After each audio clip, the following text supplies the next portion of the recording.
Alright, here's the audience. Ready to pay attention to what's happening here tonight. A little cooking.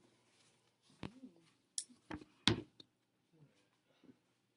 evening, everyone. I brought you here tonight to teach you all a little something about nutrition. Something probably most of you don't know. I know we've all grown up learning about the food pyramid and how important it is to have a well-balanced diet, and how we have to follow all the food groups in order to have good nutrition. And we've always been told that it's very important not to eat too much junk food.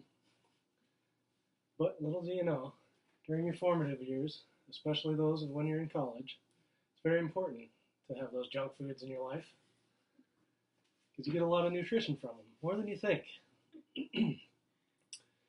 So when you think of junk foods, you usually think of pizza, Hot Pockets, mac and cheese, things like that. But everybody thinks of ramen too. You usually scoff at it and think, oh, who wants to eat ramen? That's so gross. How can you live off that? But little do you know that ramen can cover all of the food groups. It can be a complete set of nutrition for your life. So this evening I'm here to demonstrate a couple recipes that can make it a little more exciting for you and show you how ramen can cover all your food groups and keep you healthy as you grow throughout your college years. So to start off, start with the basic ramen itself. You have your carbohydrate group, which is the ramen. Takes care of that. Simple, straightforward. Then you got your protein group, which is a very important group. Probably the most important in my opinion.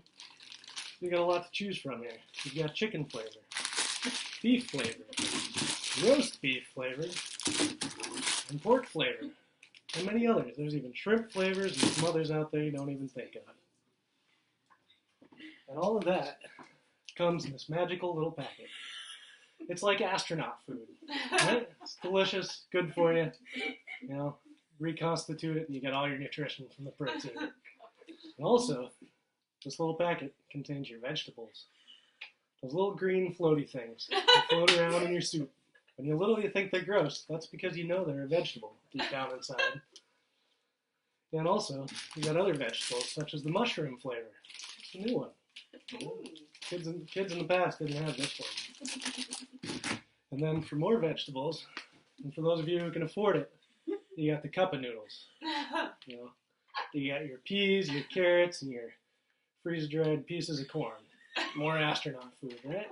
It's amazing the nutrition you can get.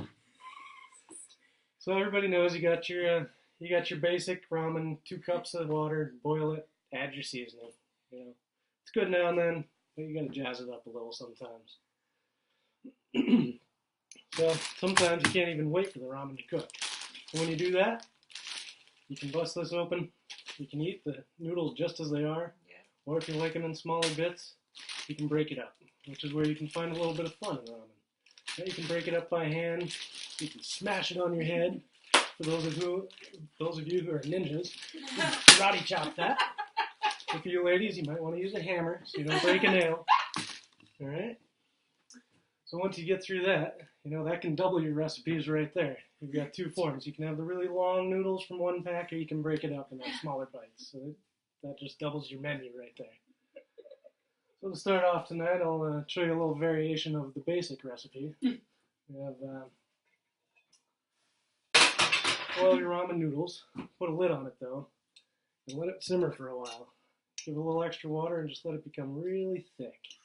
No broth. Makes it nice and creamy and delicious. One of my favorites. Probably the most savory of all the ramen recipes. And then, another one of my favorites is the you get from just boiling the noodles with no seasoning. Strain those out. Strain all the water out. And then, pour a little on your plate. 2 recipes there. For the first recipe, those ramen noodles, you can take that astronaut seasoning packet, just sprinkle it right over those noodles. Yeah, I like to call it soft noodles. Yeah, just the noodle with the seasoning packet. Delicious. And then, you know, for a little more variety there, which is also where you get a little bit of your dairy, a harder group to get into the ramen, but it is possible. Take that butter, Plop it right in there. Mix it up, melt it around. Enjoy that. And not everybody just likes the flavor of butter, so you can get more dairy by adding a little Parmesan cheese to that. You're getting your food groups here. That's all that's important. It's nutrition, and it is delicious.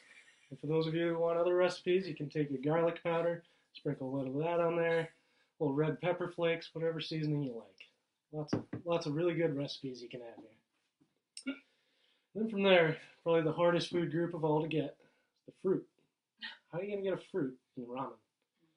Well, I'm not going to show you the recipe here tonight because I don't have a big enough audience that's hungry enough for all these recipes. But what you do is get yourself a can of 49-cent tomato soup. Don't want to spend too much now. We're all on a budget, remember. Tomatoes, everybody thinks they're vegetables, but technically they're a fruit. So just remember that. You're balancing your food pyramid here. So instead of water, you just pour this in there. Use that as your broth, boil your noodles in that. You cook it up. You got fancy tomato soup. And if you get more dairy, if you got the money, you can use milk, like it says on the ingredients, instead of water. But, got to make sure you got enough money for the next meal before you do that. And then, let's see, if you're having a party or anything and you're looking for something a little fancy, you can take that tomato soup, serve it cold. You got gazpacho. So there's really a place for ramen in every setting in life.